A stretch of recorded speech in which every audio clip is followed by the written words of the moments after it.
नमस्कार दोस्तों, जैसा कि सभी स्टूडेंटों को इंतजार था, मैं आपके लेकर आ चुका हूं अर्धवार्षिक परीक्षा पेपर 2021-22 विषय विज्ञान कक्षा 10वीं। ठीक है। इससे पहले की वीडियो में हमने इसका पार्ट 1 देखा था। अगर आपने पार्ट 1 नहीं देखा तो आप पार्ट 1 देख सकते हैं, जिसमें आपको क्वेश्चन बताए गए थे। ठीक है। तो ये आपका अर्धवार्षिक परीक्षा का पेपर है, 2021-22 का विषय है आपका। यहाँ पर आप देख पा रहे होंगे विज्ञान है और कक्षा 10वीं है। ठीक है। ये आपका समय 3 घंटे रहने वाला है। पूर्णांक आपके 80 नंबर का रहने वाला है, तो वीडियो को पूरा जरूर देखिएगा। अगर आप वीडियो को पूरा देखेंगे तो आप पेपर में गर्दा उड़ा देंगे, पूरा का पूरा पेपर हल करके आएंगे। इसलिए वीडियो को पूरा लास्ट तक देखिएगा। वीडियो को बीच में कहीं पर भी स्किप करने की कोशिश बिल्कुल भी ना करें। ठीक है। अगर आप चाहें तो वीडियो को अभी छोड़ सकते हैं, लेकिन बीच में वीडियो को बिल्कुल भी ना छोड़े, इसलिए मैंने पहले ही बता दिया। चाहें तो आप यहीं पर छोड़ सकते हैं, नुकसान तब भी आपका होगा। अगर वीडियो को आप पूरा देखेंगे तो बहुत ही ज़्यादा आपको बेनिफिट होने वाला है। ठीक है। तो चलिए दोस्तों, वीडियो को स्टार्ट करते हैं। यहाँ पर कुछ महत्वपूर्ण निर्देश आपको दे दिए गए, तो इन निर्देशों को आपको पढ़ लेना है। ठीक है। और हम जो आपको क्वेश्चन बताएंगे उनके आंसर भी आपको प्रोवाइड कराएंगे, जिससे कि आपको ढूंढने में ज़्यादा आपका टाइम नहीं लगेगा। बस आपको क्या इन सभी क्वेश्चनों को याद कर लेना है, बाकी आप पेपर पर छोड़ दीजिए। ठीक है। तो याद कर लीजिए जितने भी क्वेश्चन आपको बताए जा रहे हैं। ठीक है। और चैनल को आपने अभी तक सब्सक्राइब नहीं किया तो चैनल को सब्सक्राइब कर दीजिए। पास में आपको एक बेल आइकन का बटन दिखेगा, तो उसे भी दबा दीजिएगा दोस्तों, क्योंकि इसी प्रकार की वीडियो हमारे चैनल पर अपलोड करते रहते हैं। ठीक है। तो चलिए दोस्तों, वीडियो को स्टार्ट करते हैं। बाकी जो इंपॉर्टेंट जानकारी वो मैं वीडियो के बीच में आपको बता दूंगा। देखिए, पहला क्वेश्चन है, दो तंत्रिका कोशिकाओं के मध्य खालिस्तान को कहते हैं। यहाँ पर देखिए 4 ऑप्शन दिए गए हैं। सिनेप्स, एक फोन, आवेग, ध्रुमिका। तो किस क्या कहते हैं, दो जो तंत्रिकाएं कोशिकाएं होती हैं, जैसे कि एक हमारी यहाँ तंत्रिका कोशिका है, उनके भी जो खालिस्तान होता है उसे हम क्या कहते हैं, क्वेश्चन में पूछा गया था। तो दो तंत्रिका कोशिका के मध्य खालिस्तान को हम सिनेप्स बोलते हैं। ध्यान रखिएगा, क्या बोलते हैं दोस्तों, सिनेप्स बोलते हैं। ठीक है। सभी क्वेश्चन को याद करना है, किसी भी क्वेश्चन को छोड़ना नहीं है। अगर आप अर्धवार्षिक के पेपर में आप बहुत अच्छा स्कोर करना चाहते हैं। ठीक है। तो यहाँ पर देख लीजिएगा, ये आपके अर्धवार्षिक के लिए है, आपके जो एग्जाम होने वाला है, सेकेंड है, निम्नलिखित में से कौन सा भौतिक परिवर्तन नहीं है। दोस्तों, हमें बताना है कि कौन सा जो परिवर्तन है वो भौतिक परिवर्तन नहीं है। बहुत ही अच्छा क्वेश्चन है कि कौन सा भौतिक परिवर्तन नहीं है। तो यहाँ पर देखिएगा, खोलते पानी से जल वाष्प बनना, बर्फ का पिघलकर जल बनना, और लास्ट में दोस्तों मैं आपको ऐसे क्वेश्चन बताने वाला हूँ जो कि 100% आपके एग्जाम में आने वाले हैं। ठीक है। तो वीडियो को पूरा लास्ट तक देखिएगा। ठीक है। तो जैसा कि मैंने पहले ही बता दिया था कि लास्ट तक देखना, तो सभी स्टूडेंट लास्ट तक जरूर देखेंगे। ठीक है। बर्फ का पिघलकर जल बनना, नमक का पानी में घुलना, एलपीजी का दहन। तो इसमें आपका आंसर हो जाएगा एलपी का जो दहन है वो भौतिक परिवर्तन नहीं है। क्या दोस्तों, जो एलपीजी का दहन है वो क्या नहीं है, भौतिक परिवर्तन नहीं है। आगे देखिएगा दोस्तों, यहाँ पर देखिएगा पूरा का पूरा आपको पेपर बताया जाएगा। यहाँ पर देखिए, कोई विलेन लाल लिटमस को नीला कर देता है, इसका पीएच मान संभवतः क्या होगा।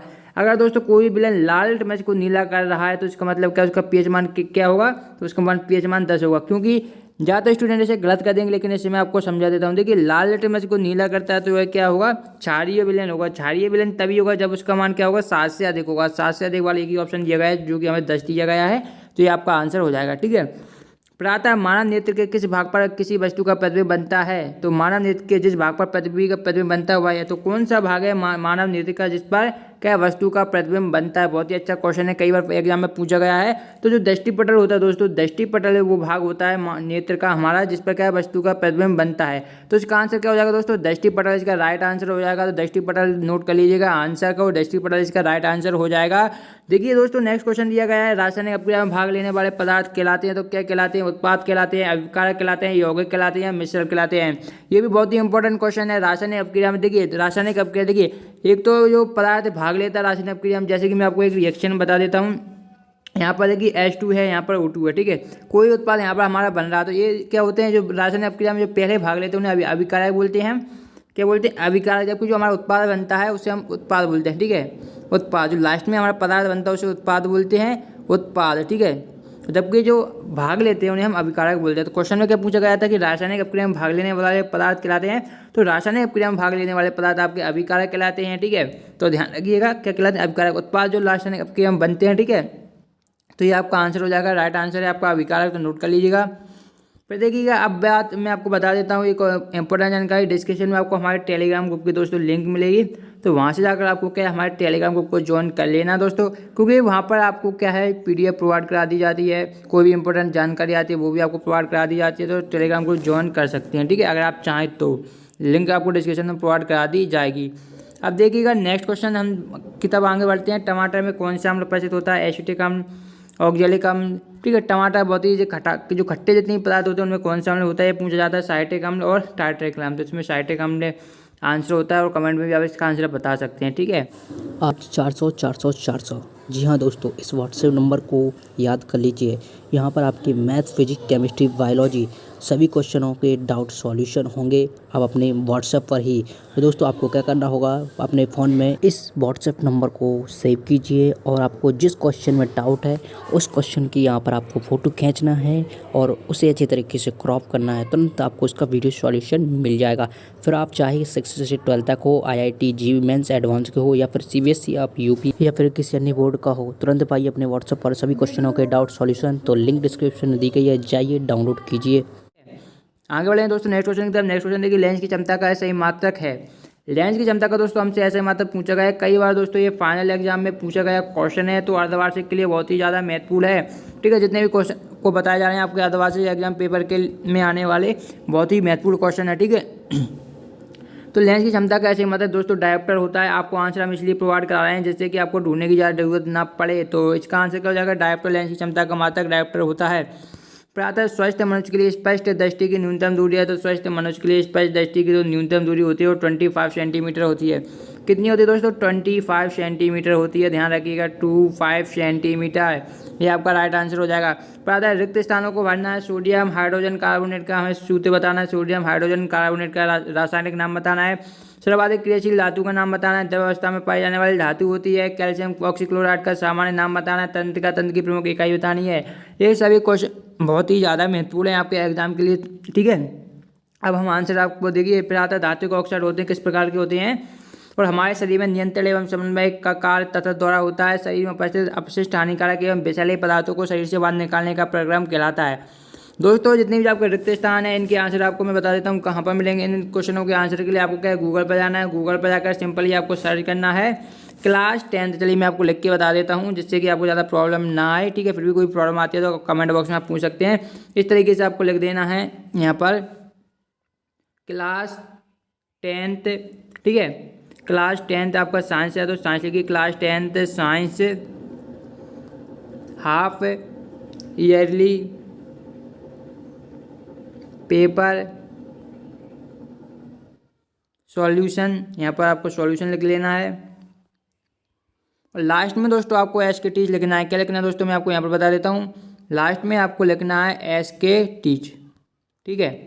अगर दोस्तों लास्ट में आप एस के टीच नहीं लिखेंगे तो आपको इन सभी क्वेश्चनों का सॉल्यूशन नहीं मिलेगा, इसलिए इस बात का विशेष ध्यान रखिएगा कि लास्ट में आपको क्या एस के टीच लिख देना है, ठीक है। तो ये इस तरीके से यहाँ पर जो आपको आंसर मिलेंगे रिक्त स्थान के वो मैंने आपको बता दिए हैं, तो आप यहाँ से आंसर देख सकते हैं, ठीक है। अब जोड़ियाँ देखिए, यहाँ पर जोड़ियाँ दी गई हैं तो इन जोड़ियों को भी देख लीजिए ध्यानपूर्वक, ठीक है। जोड़ियों में क्या है, द्रव अवस्था में पाई जाने वाली धातु तो कौन सी है, पारा है, तो आई थिंक यही होगा आपका आंसर। विद्युत ऊर्जा का मात्रक हमें बताना है, तो विद्युत ऊर्जा का सही मात्रक जूल होता है, तो ये हो जाएगा। धातुओं को खींचने का गुण तन्यता होता है आपका।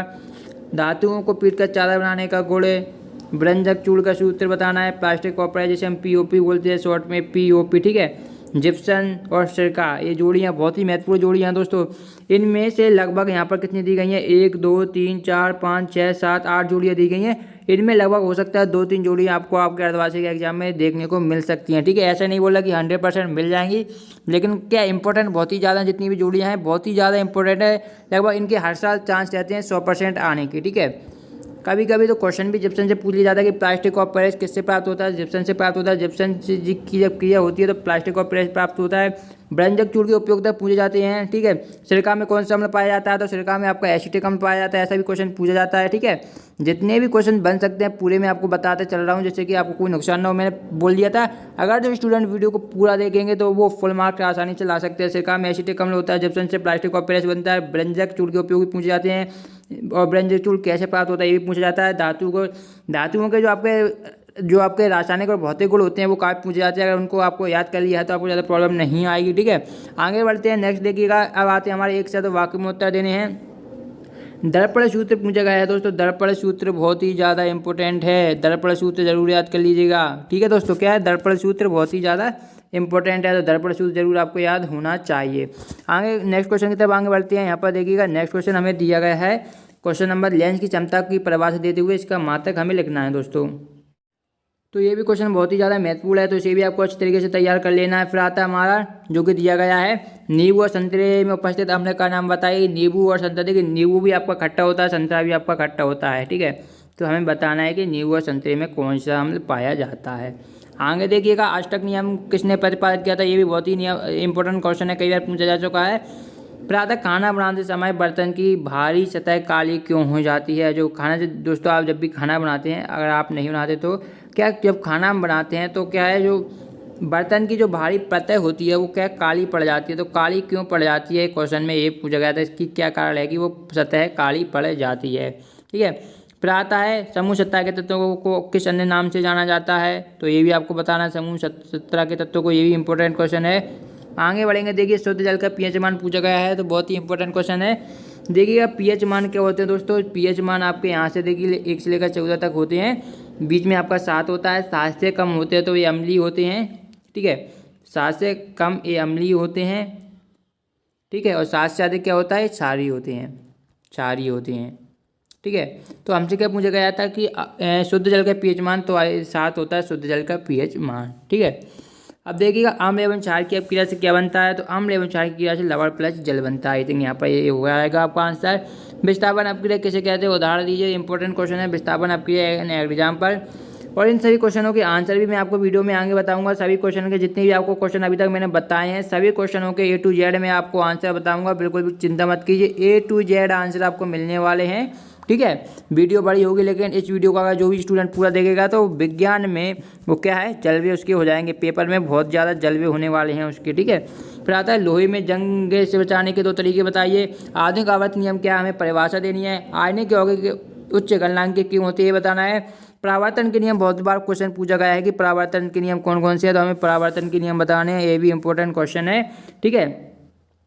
फिर आता है दोस्तों नेक्स्ट क्वेश्चन दिया गया है हमें, जो कि है, देखिएगा क्वेश्चन यहाँ पर दिया गया है, वायु यहाँ पर कहाँ तक हमारे कंप्लीट हो गए थे, तो यहाँ पर देखिए अपवर्तन के नियम पूछे गए थे। फिर आता है विद्युत विभव किसे कहते हैं, इसका मात्रक लिखना है। अपवर्तनांक से आप क्या समझते हैं, लेंस की क्षमता से आप क्या समझते हैं, इसका मात्रक लिखना है। न्यूलैंड का अष्टक नियम बताते हुए इनकी सीमाएं भी दोस्तों हमें लिखनी है। 2 मीटर फोकस दूरी वाले लेंस की क्षमता ज्ञात कीजिए। तो यहाँ पर क्या देखिए, फोकस दूरी का आपको सूत्र पता है, तो आप यहाँ पर लेंस की क्षमता का जो सूत्र होता है और लेंस की क्षमता का मात्रक आई थिंक डायोप्टर होता है, तो ये भी क्वेश्चन पूछा जाता है। तो लेंस की क्षमता का सूत्र आपको लगा देना है, ठीक है। लेंस की क्षमता का क्या आपको सूत्र आसानी से लगा देना, जो फॉर्मूला होता है उसको लगा देना, और आसानी से इसका आंसर आपको देखने को मिल जाएगा, ठीक है। प्रातः एक गोली दर्पण की वक्रता जब 20 सेंटीमीटर, तो इसकी फोकस दूरी क्या हुई, तो यहाँ पर आपको फोकस दूरी का फॉर्मूला लगा देना है, तो आप वक्रता आसानी से निकाल सकते हैं। वक्रता हमें 20 सेंटीमीटर दी गई है, तो फोकस दूरी आप आसानी से निकाल सकते हैं, ठीक है। श्वसन को ऊष्माक्षेपी अपक्रिया क्यों कहते हैं। संचालन एवं विकृति गंधिता को उदाहरण से समझाइए। तो इनके भी आंसर दोस्तों आगे आपको वीडियो में मिलने वाले हैं, इसलिए अगर आपने अभी तक वीडियो को लाइक नहीं किया तो वीडियो को लाइक कर दें, चैनल को भी सब्सक्राइब कर दें, बेल आइकन का बटन भी दबा दें, वीडियो को शेयर भी कर दें, ठीक है। और देखिए नेक्स्ट है ऊष्माक्षेपी एवं ऊष्माशोषी अपक्रिया को परिभाषा देते हुए समझाइए। सोडियम को केरोसिन तेल में डुबोकर क्यों रखा जाता है। प्रबल अम्ल एवं प्रबल क्षारों के नाम लिखिए। मेंडलीव की आवर्तशाली से आप क्या समझते हैं। तारे क्यों टिमटिमाते हैं। प्रिज्म से प्रकाश के अपवर्तन का नामांकित चित्र बनाइए। फिर देखिए विद्युत मोटर का सिद्धांत लिखिए। विद्युत जनित्र का सिद्धांत लिखिए। 16वां क्वेश्चन है ऊष्माक्षेपी एवं ऊष्माशोषी अपक्रिया में अंतर लिखिए अथवा में रासायनिक समीकरण से आप क्या समझते हैं। किसी संतुलित समीकरण का उदाहरण दीजिए। अम्ल एवं क्षार में अंतर लिखिए। धातु एवं अधातु में 4 अंतर लिखिए। हमारे आमाशय में अम्ल की क्या भूमिका है हमें बताना है। भोजन के पाचन में लार की क्या भूमिका है हमें बताना है। मानव के उत्सर्जन तंत्र का नामांकित चित्र बनाना है। फिर आता है तंत्र का कोशिका का नामांकित चित्र बनाते हुए इसके प्रमुख कार्य लिखने हैं। पुष्प के अंदर कार्ड का स्वच्छ एवं नामांकित चित्र बनाइए। अमीबा में द्विखंडन की विभिन्न अवस्थाओं को क्रमबद्ध चित्र बनाइए। अवतल उत्तल एवं समतल दर्पण के हमें उपयोग लिखने हैं, ये भी महत्वपूर्ण है। प्रातः प्रवर्तन के नियम लिखिए। अपवर्तन के नियम लिखिए। क्वेश्चन पहले भी आ चुका था, ठीक है। अब इन सभी क्वेश्चनों के आंसर हम देखने वाले हैं। और अगर आपने चैनल को अभी तक सब्सक्राइब नहीं किया तो देर किस बात के, जाइए जल्दी से चैनल को सब्सक्राइब कर दीजिए। पास में आपको एक सब्सक्राइब का बटन दिख रहा हो, जाकर चैनल को सब्सक्राइब कर दीजिए, ठीक है। इसके अलावा दोस्तों जितने भी अभी तक आपको क्वेश्चन बताए गए हैं सभी बहुत ही महत्वपूर्ण हैं आपके अर्धवार्षिक एग्जाम के लिए, तो सभी को आप क्या तैयार कर लेना है। किसी भी क्वेश्चन को आपको छोड़ना नहीं है, ठीक है। ये आपके अर्धवार्षिक पेपर के लिए बहुत ही इंपॉर्टेंट क्वेश्चन सिलेक्ट किए गए हैं, तो उनको जरूर तैयार कर लीजिएगा। आगे बढ़ते हैं। दोस्तों अब आपको वही क्वेश्चन बताए जाएंगे जो आपको अर्धवार्षिक एग्जाम में आपको छपे मिलेंगे, जो कि हर साल पूछे जाते हैं। ठीक है, तो इसमें क्या है दोस्तों, आपको ये एमपी बोर्ड के द्वारा ही जारी किए गए हैं, तो इनको आपको ध्यान से पढ़ना है, बिल्कुल सटीक है, बिल्कुल ध्यानपूर्वक वीडियो को देखना है। ठीक है, और यहाँ पर देखिएगा पूरे क्वेश्चन के आंसर भी यहाँ पर आपको प्रोवाइड कराए गए। इन्हीं में से आपको क्या है अर्धवार्षिक एग्जाम में क्वेश्चन ऑब्जेक्टिव छपे छपाए देखने को मिलेंगे। ठीक है, क्योंकि ये जो एमपी बोर्ड के द्वारा जो जारी की गई है उनमें से ही मैं आपको बता रहा हूँ। ठीक है, पहला ही क्वेश्चन दिया गया है कि निम्नलिखित में से कौन सा भौतिक परिवर्तन नहीं है। तो एलपीजी का दहन होता है दोस्तों, यह भौतिक परिवर्तन नहीं होता, तो ध्यान में रखिएगा। भौतिक परिवर्तन नहीं है पूछा जाए तो सिर्फ आपको क्या करना है, एलपीजी का दहन। ठीक है, ये क्वेश्चन मैं वीडियो में पहले ही बता चुका हूँ। फिर आता है निम्नलिखित में से कौन सा ऊष्माक्षेपी अपक्रिया है। तो जल के बिना बुझे चूने से जो अपक्रिया है दोस्तों वो हमारी क्या है, ऊष्माक्षेपी अपक्रिया है। यहाँ पर हमें एक रिएक्शन दी गई है जो कि है 6Fe2O3+2Al। तो जो देखिए अभी ये क्वेश्चन आया था कि अपक्रिया में जो पदार्थ भाग लेते हैं उन्हें क्या बोलते हैं, उन्हें अभिकारक बोलते हैं। ठीक है, तो ये हमारे जो तत्व यहाँ से यहाँ तक दिए गए हैं ये क्या है दोस्तों, हमारे अभिकारक हैं। क्या हैं, अभिकारक हैं, ध्यान में रखिएगा ये अभिकारक हैं। जबकि जो रासायनिक अपक्रिया में पदार्थ बनते हैं, ये जो पदार्थ बने हुए हैं इन्हें हम उत्पाद बोलते हैं। ठीक है, क्वेश्चन को कभी भी घुमाकर दिया जा सकता है। ठीक है, तो इन्हें हम उत्पाद बोलते हैं। तो ये जो रिएक्शन दी गई है 6Fe2O3+2Al, तो जो हमारा तत्व बना है Al2O3+2Fe, तो ये किस प्रकार की अपक्रिया है, ये क्वेश्चन पूछा गया है। तो दोस्तों ये जो हमारी अपक्रिया है वो हमारी विस्थापन अपक्रिया है। अभी आपको फर्स्ट चैप्टर के क्वेश्चन बताए जा रहे हैं। H2O का योग तथा O2 का आस कहलाता है, तो ये अपचयन अपक्रिया कहलाती है। फिर आता है जिन अपक्रिया में ऊष्मा का अवशोषण होता है उन्हें कहते हैं, तो जिन अपक्रिया में दोस्तों ऊष्मा का अवशोषण होता है उन्हें कहते हैं हम ऊष्मा शोषी अपक्रिया। ठीक है, फिर छठा है निम्न में से कौन सा एक रासायनिक परिवर्तन की विशेषता नहीं है। तो जो आकार में परिवर्तन होता है वो रासायनिक परिवर्तन की विशेषता नहीं है। फिर आता है दोस्तों नेक्स्ट क्वेश्चन दिया गया है, यहाँ पर देखिएगा खाद्य पदार्थों का कार्बन डाइऑक्साइड और पानी में टूटना एक प्रकार की क्या है, एक प्रकार की किस प्रकार की अपक्रिया है। तो जो खाद्य पदार्थों का कार्बन डाइऑक्साइड में टूटना, तो दोस्तों ये ऊष्माक्षेपी अपक्रिया है। फिर आता है सोने और प्लेटिनम को गलाने वाले अम्ल का नाम क्या है। दोस्तों सोडियम, जो सोना और प्लेटिनम को जो गला देता है काफ़ी पावरफुल अम्ल होता है जिसे हम एक्वा रेजिया बोलते हैं। क्या बोलते हैं दोस्तों, एक्वा रेजिया। यहाँ पर आंसर आपको देखने को मिल रहा है। फिर आता है रासायनिक अपक्रिया में भाग लेने वाले पदार्थ कहलाते हैं, तो अभिकारक कहलाते हैं। जैसे कि क्वेश्चन मैंने आपको बताया था, जो अपक्रिया में भाग लेते हैं उन्हें अभिकारक बोलते हैं, जो पदार्थ बनते हैं उन्हें उत्पाद बोलते हैं। प्रातः लंबे समय तक सेवन न करने पर सूखे मेवे सड़ जाते हैं, क्योंकि तो विकृत गंधता के कारण जो सूखे मेवे होते हैं वो क्या होते हैं दोस्तों, सड़ जाते हैं। तो इसे भी नोट कर लीजिएगा। आंसर आप देखिए यहाँ पर जो क्वेश्चन दिए गए हैं आपको, देखिए 4 अंक के क्वेश्चन अगर इस चैप्टर में से आएंगे तो जो क्वेश्चन आपको बताए जा रहे हैं इनमें से बाहर एक भी क्वेश्चन नहीं जाएगा। यहाँ पर आपको आंसर भी बताए जा रहे हैं। पहला क्वेश्चन था जो कि मैंने आपको हाफ ईयरली का जो पेपर बताया था, मॉडल पेपर बताया था, उसमें मैंने आपको क्वेश्चन दिए थे। उसमें ये भी क्वेश्चन था कि वायु में जलने से पूर्व मैग्नीशियम रिपन को साफ क्यों किया जाता है। तो मैंने वहाँ पर आपसे बोला था कि आपको यहाँ पर आप आंसर भी प्रोवाइड किया जाएगा, जब मैंने आपको पार्ट 1 बताया था। ठीक है, तो यहाँ पर देखिए मैग्नीशियम रिबन के ऊपर मैग्नीशियम ऑक्साइड की परत जम जाती है। ठीक है, उसे हटाने के लिए वायु में जलाने से पूर्व मैग्नीशियम रिबन को साफ किया जाता है, क्योंकि यह परत मैग्नीशियम को ऑक्सीजन से क्रिया करने से रोकती है। सेकंड क्वेश्चन भी दिया गया है, किसी पदार्थ एक्स के विलयन का उपयोग सफेदी करने के लिए होता है। तो पदार्थ एक्स का नाम तथा इसका सूत्र लिखना है। ऊपर एक में लिखे पदार्थ एक्स की जल के साथ अपक्रिया लिखनी है। तो पदार्थ की एक्स का नाम आपका होगा कैल्शियम ऑक्साइड बिना बुझा चूना, जो इसका सूत्र होता है CaO कैल्शियम ऑक्साइड। इसकी हमें रिएक्शन लिखनी थी जल के साथ, तो CaO जब कैल्शियम ऑक्साइड यानी कि CaO जल के साथ अपक्रिया करेगा तो जल का फॉर्मूला होता है H2O। ठीक है, तो ये जो पदार्थ बनेगा वो हमारा बनेगा CaOH का होल ट्वाइस, जिसे हम बोलते हैं कैल्शियम हाइड्रोक्साइड। ठीक है, OH का होल ट्वाइस, तो इसे हम बोलते हैं कैल्शियम हाइड्रोक्साइड। प्लस क्या है, ऊष्मा भी उत्सर्जित होगी, यानी ऊष्मा भी निकलेगी। तो ये आपका आंसर हो जाएगा। ठीक है, क्वेश्चन नंबर 3 से भी ध्यान से देखिएगा। ऊष्माक्षेपी एवं ऊष्माशोषी अपक्रिया क्या है, उदाहरण देने हैं। बोर्ड परीक्षा 2019 में पूछा गया क्वेश्चन है, ध्यान रखिएगा, हो सकता है इस बार भी पूछ लिया जाए, तो बहुत ही इंपॉर्टेंट है। उदाहरण भी आपको लिखने हैं। ऊष्माक्षेपी अपक्रिया की डेफिनेशन भी पता होनी चाहिए, एग्जाम्पल भी पता होने चाहिए, सभी चीज़ पता होनी चाहिए क्वेश्चन के बारे में। प्रातः श्वसन को ऊष्माक्षेपी अपक्रिया क्यों कहते हैं, वर्णन कीजिए। फिर देखिए श्वसन एक मंद दहन ऑक्सीकरण की अपक्रिया है, जिसमें कार्बन डाइऑक्साइड जल एवं वाष्प ATP के रूप में ऊष्मा निकाल दिया था, ऐसे ऊष्माक्षेपी अपक्रिया कहते हैं। ठीक है, फिर देखिएगा समीकरण यहाँ पर दिए गए, रिएक्शन यहाँ पर दिए गए, रिएक्शन देख लीजिएगा। ठीक है, आप चैप्टर अपक्रिया क्या समझते हो, उदाहरण देकर समझाइए। दोस्तों इस चैप्टर में से इन क्वेश्चनों से बाहर नहीं जाएगा कोई भी क्वेश्चन, ठीक है। वियोजन अपक्रिया को संयोजन अपक्रिया के विपरीत क्यों कहा जाता है, इन अपक्रियाओं के लिए समीकरण लिखिए। प्रातः ऑक्सीजन के योग एवं ह्रास के आधार पर निम्न पदों की व्याख्या कीजिए, प्रत्येक के लिए 2 उदाहरण दीजिए। अपचयन उपचयन, ठीक है। तो यहाँ पर सभी चीज़ आंसर शायद आपको इसलिए प्रोवाइड की जा रही है जिससे ज़्यादा आपको परेशानी ना हो, एग्जाम में ज़्यादा ढूंढने में दिक्कत ना हो। संयोजन अपक्रिया कैसे कहते हैं, उदाहरण से हमें समझाना है। प्रातः रेडॉक्स अपक्रिया कैसे कहते हैं, तो समीकरण लीजिए। तो वे रासायनिक अपक्रिया जिनमें एक अपक्रिया का अपचयन होता है तथा दूसरे का उपचयन होता है, एक का उपचयन होता है तथा दूसरे का अपचयन होता है, उसे हम रेडॉक्स अपक्रिया बोलते हैं, ठीक है। यानी कि ऑक्सीकरण और अपचयन एक साथ साथ जहाँ पर होता है उसे हम बोलते हैं रेडॉक्स अपक्रिया, रेडॉक्स रिएक्शन, ठीक है। क्वेश्चन नंबर 11, क्या विस्थापन अपक्रिया रेडॉक्स अपक्रिया भी हो सकती है, एक उदाहरण की सहायता से समझाइए। तो जी हाँ बिल्कुल, जो हमारी विस्थापन अपक्रियाएँ होती हैं वो रेडॉक्स अपक्रिया भी हो सकती हैं, जैसे कि कॉपर ऑक्साइड जिसे हम बोलते हैं CuO, ठीक है। गर्म हाइड्रोजन, अगर इस काम क्या गर्म हाइड्रोजन गैस प्रवाहित की जाती है तो इसकी सतह भूरे रंग की हो जाती है, जैसे कि यहाँ पर रिएक्शन दी गई है, CuO दिया गया है प्लस यहाँ पर H2 से क्रिया कराई गई है, तो यहाँ पर Cu + H2O यहाँ पर ये बन गया है, ठीक है, जिसे हम उत्पाद बोलते हैं। अपचयन और उपचयन हैं, अतः ये रेडॉक्स अपक्रिया हैं। 12वां है, जब लोहे की कील को कॉपर सल्फेट के विलयन में डुबोया जाता है तो विलयन का रंग क्यों बदल जाता है, बहुत ही इंपॉर्टेंट क्वेश्चन है। क्वेश्चन नंबर 13 भी इंपॉर्टेंट है, इसमें रिएक्शन दी गई है। 14वां इंपॉर्टेंट है, 15वां भी है। अब आता है चैप्टर नंबर 2 जिसमें दिया गया निम्न में से कौन सा लवण क्रिस्टल जल युक्त नहीं है, तो ये आपका खाने का सोडा हो जाएगा, ठीक है। क्या हो जाएगा दोस्तों, खाने का सोडा हो जाएगा। और दोस्तों जितने भी आपको क्वेश्चन बताया जा रहा है इन्हीं में से आपके ऑब्जेक्टिव आने हैं, इन्हीं में से आपके 2 अंक के क्वेश्चन आने हैं, इन्हीं में से आपके 3 अंक के क्वेश्चन आने हैं, इन्हीं में से आपके 4 अंक के क्वेश्चन भी आने हैं, इन्हीं में से आपकी सही जोड़ियाँ आएंगी, रिक्त स्थान आएंगे, सही विकल्प आएंगे, एक शब्द वाक्य में उत्तर भी आएंगे। तो वीडियो को पूरा देखें, ठीक है।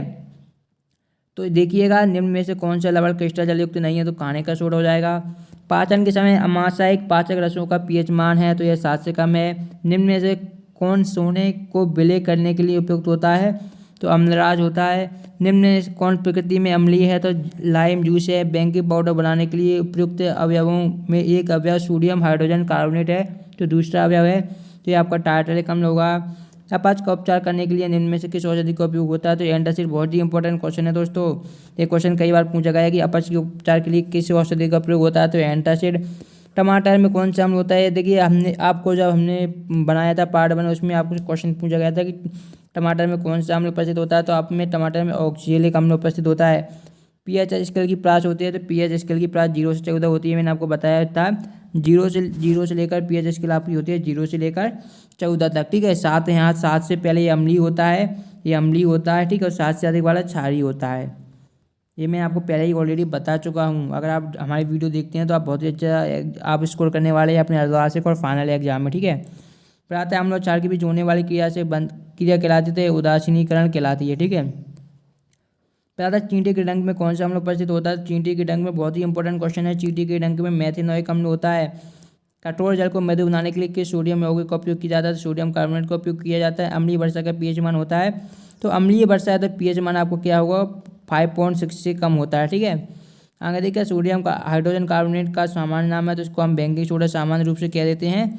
फिर आता है सिरके में कौन सा अम्ल उपस्थित होता है, बहुत ही सिंपल क्वेश्चन है, मैंने आपको पहले बताया था कि सिरका से क्वेश्चन बनता है कि कौन सा अम्ल होता है, सिरके में एसिटिक अम्ल होता है। फिर आता है रंग के परिवर्तन के द्वारा सूचक हमें बताते हैं कोई पदार्थ अम्ल है या क्षार है। कुछ ऐसे पदार्थ होते हैं जिनकी गंध अम्लीय या क्षारीय माध्यम में भिन्न भिन्न हो जाती है, वे कहलाते हैं, तो वे गंधीय सूचक कहलाते हैं। बहुत ही इंपॉर्टेंट क्वेश्चन है ये वाला भी, ठीक है। फिर आता है अम्लों के लिए कौन सा कथन सत्य है, तो ये आपको हो जाएगा खट्टा स्वाद, नीले लिटमस को लाल करना। अब यहाँ पर 2 अंक के क्वेश्चन दिए गए हैं, आंसर भी दिए गए हैं, तो इन 2 क्वेश्चनों के आंसर देख लीजिए। चाहे तो आप इसका स्क्रीनशॉट भी ले सकते हैं। धोने का सोडा एवं बेकिंग सोडा के 2 उपयोग बताइए, बोर्ड परीक्षा 2019 में पूछा गया, इंपॉर्टेंट क्वेश्चन है, सभी इंपॉर्टेंट है, सभी को तैयार कर लीजिएगा। चाहे तो इसका स्क्रीनशॉट ले सकते हैं या डिस्क्रिप्शन में आपको हमारे टेलीग्राम ग्रुप की लिंक मिलेगी, वहाँ से आप इसकी पीडीएफ डाउनलोड कर सकते हैं। चैप्टर नंबर 3 आ गया है, धातुएं एवं अधातुएं।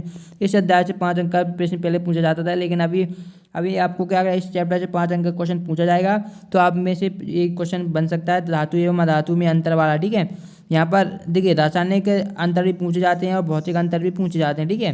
तो दोनों आपको पता होने चाहिए, रासायनिक अंतर भी 4 लगभग पता होने चाहिए, 4 या 5, और भौतिक अंतर भी 4 और 5 आपको पता होने चाहिए, ठीक है।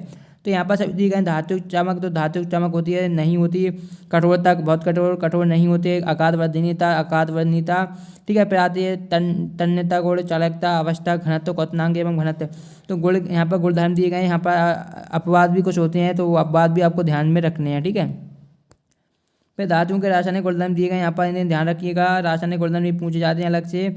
सक्रियता श्रेणी को समझाइए, तो सक्रियता श्रेणी क्या होती है? सक्रियता श्रेणी वह सूची है जिसमें धातुओं की क्रियाशीलता को अवरोही क्रम में विस्तृत किया जाता है, तो आपकी सक्रियता श्रेणी दी गई है। आयनिक यौगिकों के गुण भी दिए गए हैं, बहुत ही इंपॉर्टेंट हैं। धातुओं के गुण भी दिए गए हैं, इन्हें भी याद कर लीजिएगा। तो यहाँ पर देखिए रासायनिक गुणधर्म का धातुओं में विभेद करने थे, तो यहाँ पर देखिए कुछ मिसप्रिंट है, यहाँ पर देख लीजिएगा। इस तरीके से सभी क्वेश्चन बहुत ही ज़्यादा महत्वपूर्ण है, सभी को रट दीजिएगा, बहुत ही इंपॉर्टेंट है, ठीक है। देख लीजिएगा। अब चैप्टर नंबर 5 आता है तत्वों का आवर्त वर्गीकरण, ठीक है। तो देखिए इसमें से क्वेश्चन ऑब्जेक्टिव आएंगे, तो यहीं से बनेंगे कि मेंडलीव की आवर्त नियम के अनुसार तत्वों का आवर्त तालिका में व्यवस्थित किया गया क्रम है। तो बढ़ते परमाणु द्रव्यमान के आधार पर मेंडलीव ने अपनी आवर्त सारणी बनाई थी। फिर निम्नलिखित में से कौन सा कौन सा कथन आधुनिक आवर्त तालिका के संदर्भ में सत्य है? तो इसमें 18 ऊर्ध्वाधर स्तंभ में सत्य है। आधुनिक आवर्त तालिका में इलेक्ट्रॉन विन्यास 2 वाले तत्व की क्या स्थिति होगी? तो समूह 18 से। सभी कार्बनिक यौगिकों का सबसे अधिक महत्वपूर्ण तत्व संबंधित समूह 14 से प्रातः निम्न में से कौन सा तत्व सर्वाधिक संयोजी इलेक्ट्रॉन रखता है? तो पी रखता है, यानी कि फास्फोरस।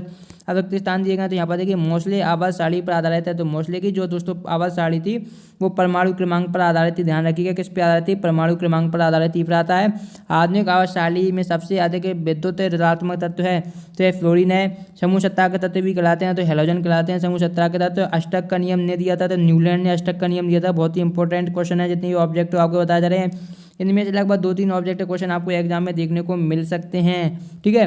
तत्वों की तर्क व्यवस्था किसने दी? तो डेव राय ने दी थी। आधुनिक आवर्त सारणी में समूह की संख्या कितनी है? 18 है। मैक का एल्यूमिनियम किस प्रकार का ऑक्साइड है? तो क्षारीय है। मेंडलीव द्वारा कितने तत्वों को वर्गीकृत किया गया था? तो 63। फिर आता है एक परमाणु का इलेक्ट्रॉन विन्यास 2, 8, 7 है, तो इस तत्व का नाम क्या होगा? एक क्वेश्चन भी कई बार आपके फाइनल एग्जाम में पूछा गया है, आई थिंक पिछली बार ही पूछा गया, तो एक क्लोरीन है, ठीक है। अब यहाँ पर मैंने कहा था आपको रिक्त स्थान भी बताए जाएंगे, सही विकल्प भी बताए जाएंगे, सही जोड़ियाँ भी बताई जाएंगी, आपको सभी चीज़ यहाँ पर बताए जाएंगे। 2 अंक के क्वेश्चन भी बताए जाएंगे, 3 अंक के भी बताए जाएंगे, ठीक है। तो यहाँ पर देखिएगा Li यानी लिथियम होता है, तो लिथियम क्या है? इसका आपको हो जाएगा E नंबर का उपधातु है। Si यानी कि सिलिकॉन, तो सिलिकॉन क्या है? सिलिकॉन है आपकी धातु है, ठीक है। फिर आता है O यानी ऑक्सीजन, 30 का D हो जाएगा, यानी कि धातु है। फिर F आता है, F यानी कि फ्लोरीन, चौथे का आपका आंसर हो जाएगा A हेलोजन। फिर N नियॉन, तो इसका भी हो जाएगा अक्रिय गैस होती है नियॉन, ठीक है। अब देखिए 17 दिए गए, 17 आपको आंसर 7 में दिए गए, तो देख लीजिएगा, ठीक है। दोस्तों वीडियो काफ़ी बड़ी हो गई, इस वीडियो को ही समाप्त करते हैं। बस आप 2 अंक 3 अंक के जितने भी क्वेश्चन है चैप्टर के देख लीजिएगा, बाकी जितने भी डिस्कशन है हम नेक्स्ट वीडियो में कर लेंगे। यहाँ पर देख लीजिएगा जितने भी हैं। इस वीडियो को यही समाप्त कर देगा। आपके लिए वीडियो फुल हेल्पफुल रही तो वीडियो को लाइक करें, चैनल को सब्सक्राइब करना बिल्कुल भी ना भूलें, सब्सक्राइब का बटन है उसे दबा दीजिएगा। मिलते हैं नेक्स्ट वीडियो में। धन्यवाद दोस्तों वीडियो को लास्ट तक देखने के लिए।